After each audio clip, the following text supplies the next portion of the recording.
Assalamualaikum warahmatullahi wabarakatuh dan salam pramuka. Audio Jungle. Audio Jungle. Audio Jungle.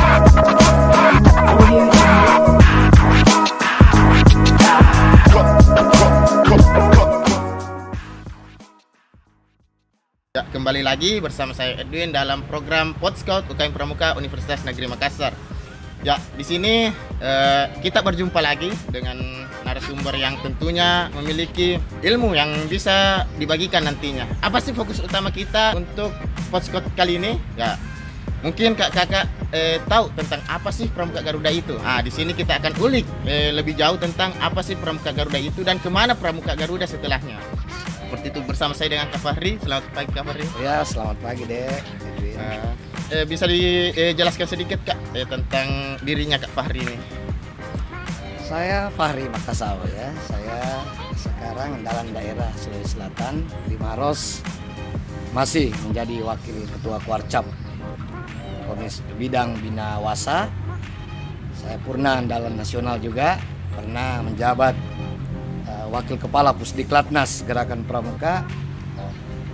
Menarik ke belakang juga, saya pernah menjadi anggota Dewan Kerja Daerah Sulawesi Selatan periode 84-88. Jadi ya cukup panjang lah ya, rasa-rasanya pengabdian saya. Sampai hari ini saya masih Pramuka. Ya, alhamdulillah. Ya, di sini selain kesibukan di Pramuka, kesibukan Kak Fahri di luar itu apa Kak? Saya awalnya politisi, jadi saya pernah duduk 3 periode di DPRD Maros ya. Periode 2004-2009 saya menjadi wakil ketua DPR. Nah, sampai sekarang saya masih aktivis partai politik di Golkar, namun pun eskalasinya saya kurangi. Saya sejak selesai pengabdian di DPR, saya lebih banyak pada organisasi-organisasi sosial, dan sekarang saya menjadi penggiat budaya.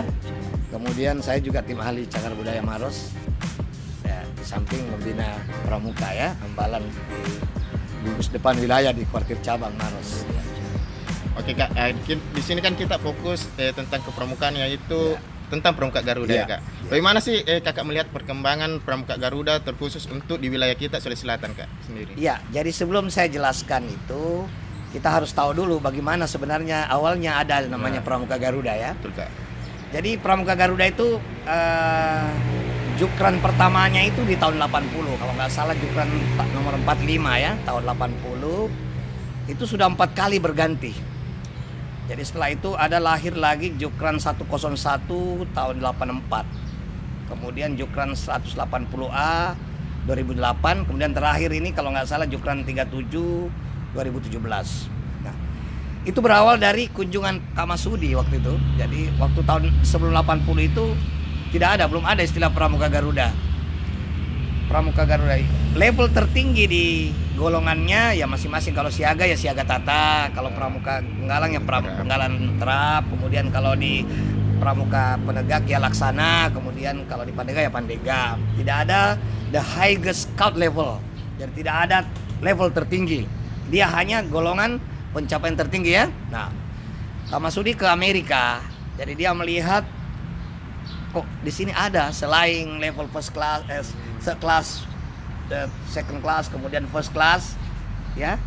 Oh, ada highest, ada high level, ada tingkatan tertinggi yang disebut dengan Eagle Scout. Nah, sekembali dari Amerika itulah kemudian Pak Masudi merintahkan coba digarap juga itu. Akhirnya lahirlah Jukran 45 tahun 80. Nah, Kak Fahri waktu itu Jamnas 81 peserta ya, Jambore Asia Pasifik 81 peserta. Kemudian Jukran ini mempersyaratkan orang yang mau ke kegiatan level dunia itu harus Pramuka Garuda. Jadi dengan Jukran 45-80 inilah kemudian menjadi patokan kita untuk melahirkan Pramuka Garuda di fase awal. Nah, di Sulawesi Selatan kebetulan yang waktu itu yang siap dikirim ke Jambore Dunia ke Kanada, Saya, Kak Harisya Limpo, kemudian ada 2 putri namanya Kak Ratriadita Dewi dan almarhumah Nurul Farida dari gugus depan SMP Negeri 6 Makassar. Itu kemudian diproses pencapaian Pramuka Garuda. Nah, jadilah kita kemudian Pramuka Garuda pertama di Sulawesi Selatan di golongan Penggalang ya waktu itu. Jadi pada awalnya itu bisa dikatakan kakaklah yang pertama kali. Saya yang pertama Pramuka Ya. Garuda bersama Kak Harisya Limpo. Pada golongan Penggalang gitu Penggalang. ya, Kak? Nah, Karena untuk- kita mau berangkat ke Jamboree Dunia waktu itu. di Karena kita ya di Kanada Kak ya. pada Kanada ya 83 Kanada ya. Jadi Kak melihat Pramuka Garuda di Sulawesi Selatan, apakah memang ada perkembangan yang dari kan kakak bisa dibilang Pramuka Garuda pertama yang Iya, ada di Sulawesi iya, Selatan. iya. Melihat berapa jauh perkembangan Pramuka Garuda di Sulawesi Selatan. Saya melihat belum adanya konsistensi di dalam proses pencapaian ini. Kenapa? Karena inilah kelemahan karena pada tataran pembina dan pelatih yang tidak diberi pemahaman yang mendalam bahwa adik-adik itu harusnya didorong tidak hanya sampai pada level tingkat tertinggi di golongan itu, tetapi harus mencapai Pramuka Garuda. Nah, pernah kita lakukan 1 kali dan menjadi rekor. Kita pernah tahun 2010 ya kalau nggak salah, itu Sulawesi Selatan melantik hampir 1.200-1.500 Pramuka Garuda dan menjadi rekor sampai sekarang, rekor muri terbanyak. Nah, tetapi yang sangat kita sayangkan bahwa ternyata Pramuka Garuda yang dilantik pada 2010 itu tidak semua yang kemudian konsisten tetap berpramuka. Padahal menurut logika berpikir saya, seorang yang sudah mencapai level Pramuka Garuda di golongan mana saja, itu komitmennya terhadap pramuka pasti sudah tidak akan pernah pudar dan tidak akan pernah ada istilah mereka berhenti berpramuka. Nah, mereka akan berpikir bahwa saya akan always be scout, saya akan terus menjadi pramuka selamanya ya. Nah, sekarang kita lihat nggak seperti itu. Nanti mau Jamnas, seolah-olah pramuka ini menjadi barang yang Pramuka Garuda ini susah. Padahal jukrannya itu jelas, tidak ada susah karena ada proses pembinaan yang bertahap di dalamnya. Bagaimana misalnya pencapaian TKU-nya dulu. Kalau dia Penggalang dia harus terap dulu. Sudah itu baru mendorong bagaimana TKK yang dipersyaratkan oleh Pramuka Garuda itu tercapai. Nah, kemudian level masuk lagi pada syarat-syarat tambahan. Misalnya pernah mengikuti kegiatan level daerah, level nasional. Kemudian kalau putri pernah mengatur perjamuan keluarga atau segala macam. Nah, sehingga prosesnya ini akan pasti sampai. Nah, jangan lupa kalau di luar negeri seorang yang sudah mencapai Pramuka Garuda itu kepala negara yang menganugerahkan. Ya, kita memang di Indonesia karena besarnya luasnya negara kita, ya cukup di Kuarcap saja sudah bisa.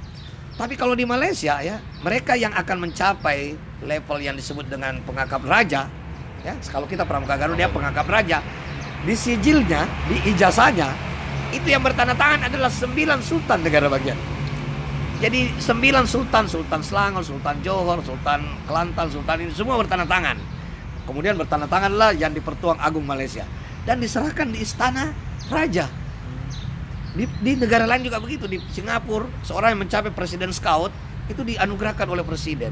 Kita Pramuka Garuda Kuarcap sudah bisa menganugerahkan Pramuka Garuda. Nah, jadi saya berharap pemahaman ini yang harus disampaikan di level ketika pembina itu mengikuti kursus mahir, lebih-lebih kursus pelatih. Ini bagaimana mau nyambung ke peserta didik proses ini? Ya pembinanya sendiri tidak pernah paham. Iya, betul. Kenapa? Karena mereka jadi pembina lewat samping. Tidak, dia dari proses menjadi dari peserta didik kemudian jadi pembina. Nah, kalau macam adik-adik nanti ini menjadi pembina, ya pastilah akan mendorong itu karena kalian merasakan prosesnya kan. Iya. Nah, itu. Jadi peranan kuarter di sini Kak harusnya lebih bisa mendorong kakak pembina dalam mensosialisasikan apa nih Pramuka Garuda sebenarnya Kak dia? Ya harusnya sudah keluar satu kebijakan di setiap kuartir itu diputuskan di musyawarahnya. Misalnya musyawarah cabang itu memutuskan program pencapaian 1000 Pramuka Garuda selama masa bakti. Nah, ini diimplementasikan dengan tentu petunjuk-petunjuk yang dijabarkan ke bawah. Misal langsung segera dibentuk tim penilai Pramuka Garuda di tingkat cabang. Nah, Kalau tidak dengan cara ini, maka menunggu gugus depan melakukan itu saya pesimis. Karena mereka tidak nyampe pemahaman itu. Karena waktu mereka kursus mahir, pembinaan kursus mahir, itu tidak didorong untuk memahami itu. Nah, saya kira itu. Ya. Melihat ke depan tentang apa sih sebenarnya Pramuka Garuda ini? Garuda ini Apakah- kan pencapaian tertinggi, the highest scout level. Jadi the highest scout ranking tertinggi. Baik. Nah, itu. Baik Kak, terkait masalah atas nih Kak ya. Apa sih sebenarnya, adakah kegiatan-kegiatan khusus setelah menjadi anggota atas ini? Sekedar wadah berhimpun. Jadi apa yang menjadi kegiatan atas itu lebih pada ajang nostalgia, gathering.